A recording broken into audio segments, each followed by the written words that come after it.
उद्योग भवन का नाम रतन टाटा के नाम पर रखा जाएगा। उद्योग मंत्री उदय सामंत ने दी जानकारी। मुंबई में बन रहे नए उद्योग भवन का नाम रतन टाटा के नाम पर रखा जाएगा। ये जानकारी महाराष्ट्र के उद्योग मंत्री उदय सामंत ने दी। उन्होंने कहा कि रतन टाटा को मरणोत्तर भारत रत्न पुरस्कार देने का प्रस्ताव रखा गया है। ये निर्णय बोर्ड की बैठक में लिया गया ताकि उनकी स्मृति सदैव जीवित रहे। रतन टाटा को जो उद्योग रत्न पुरस्कार दिया गया था वो अब से उनके नाम पर ही दिया जाएगा। मुंबई में जो नया उद्योग भवन बन रहा है उसका नाम भी रतन टाटा के नाम पर रखा जाएगा। उदय सामंत ने बताया, मुझे स्कूली जीवन से ही रतन टाटा से मिलने की इच्छा थी, लेकिन पिछले साल जब उन्हें सम्मानित करने के लिए पत्र देने गया था तब उनकी यादें ताज़ा हो गईं। मराठी भाषेला राष्ट्रीय दर्जा मिळालेला आहे।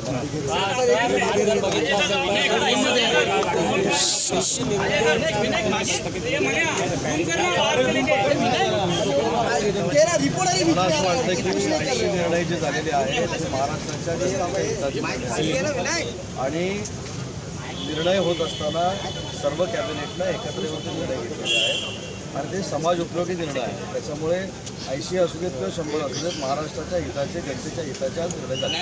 किती महामंडळांना आजच्या संदर्भात मंजुरी देण्यात आली? नक्कीच केंद्रामध्ये आम्ही तो पाठवतोय, परंतु अजून एक महत्त्वाची गोष्ट जी मुख्यमंत्री एकनाथजी शिंदे, उपमुख्यमंत्री देवेंद्रजी आणि उपमुख्यमंत्री अजितदादांनी आज जाहीर करण्याचा निर्णय घेतला तो म्हणजे मागच्या वर्षीचा उद्योग रत्न पुरस्कार आणि शासनामार्फतचा पहिला हा रतनजी टाटांना दिलेला होता।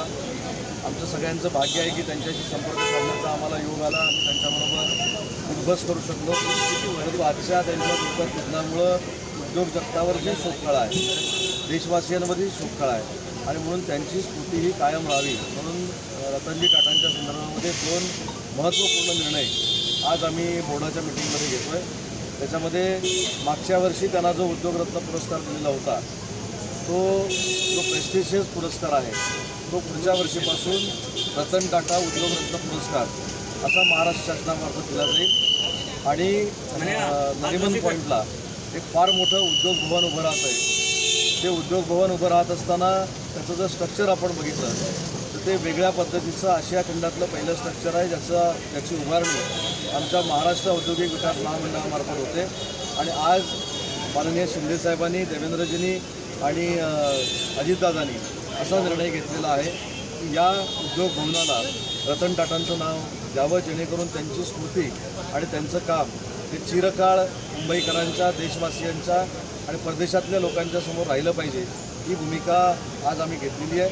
आणि मी स्वतःला भाग्यवान समजतो की गेले 2-2.5 वर्ष मी स्वतः रतनजींच्या संपर्कामध्ये होतो आणि त्यांनी जी उद्योगरत्न पुरस्कार घेताना आम्हाला कमिटमेंट केली होती त्याच्यासाठी पुण्यामध्ये स्किल सेंटरसाठी 200 कोटी रुपये CSR मधून आम्हाला दिलेले आहेत।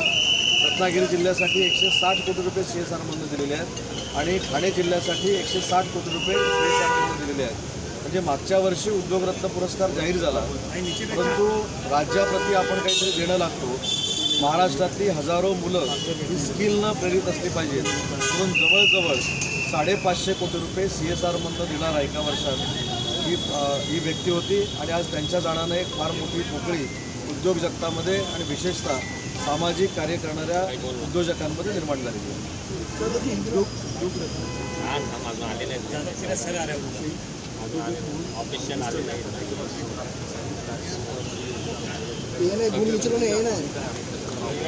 मी तर एक महत्त्वाचा त्याच्यातला किस्सा आपल्याला सांगेन की मला कॉलेज जीवनापासून असं वाटायचं की रतनजी टाटांना भेटावं, परंतु त्याचा योग उद्योगमंत्री झाल्यानंतर आला। उद्योगरत्न पुरस्कार त्याला ज्यावेळी जाहीर झाला, मुख्यमंत्री महोदयांनी जाहीर केला, त्यावेळी त्यांना तो देण्यासाठी पहिलं पत्र देखील मीच घेऊन गेलो होतो। त्यांच्याशी त्यावेळी देखील 6-2 तास चर्चा झाली आणि सगळ्यात महत्त्वाची गोष्ट जी आमच्या सगळ्यांसाठीच महत्त्वाची आहे की एवढी मोठी व्यक्ती असताना देखील ज्या पद्धतीने ते जमिनीवर राहून आमच्या सगळ्यांचं स्वागत करायचे, म्हणजे हे फक्त उद्योगपतीच नव्हते तर एक संस्कारक्षम ही व्यक्ती देखील होती आणि 2-3 वर्षातले अनेक किस्से रतनजींच्या संदर्भातले माझ्याकडे आहेत, परंतु आज ते फक्त किस्सेच राहिलेले आहेत आणि अशी एक महनीय व्यक्ती आपल्याकडे निघून गेली याचं दुःख माझ्यासकट पूर्ण देशवासी आहे। भारत रत्न देने की प्रस्ताव है, भारत रत्न का तो प्रस्ताव पारित किया गया है, वो केंद्र शासन के पास जाएगा। दूसरे दो अति महत्वपूर्ण निर्णय जो लिए गए वो पिछले साल उनको उद्योग रत्न पुरस्कार पहला महाराष्ट्र शासन का दिया था। अभी ये साल से उस पुरस्कार का नामकरण भी रतन टाटा उद्योग रत्न पुरस्कार ऐसा होगा। और जो सबसे बड़ी MIDC की बिल्डिंग उद्योग भवन की नरीमन पॉइंट पे हो रही है, जिसका खर्चा मेरे ख्याल से 700 करोड़ रुपया है और वो देश की सबसे बड़ी बिल्डिंग है, उद्योग भवन है, उसको भी माननीय एकनाथ शिंदे साहब ने, देवेंद्र जी और अजीत दादा ने रतन टाटा उद्योग भवन नाम देने का फैसला किया है और वो हमारी तरफ से उनको श्रद्धांजलि।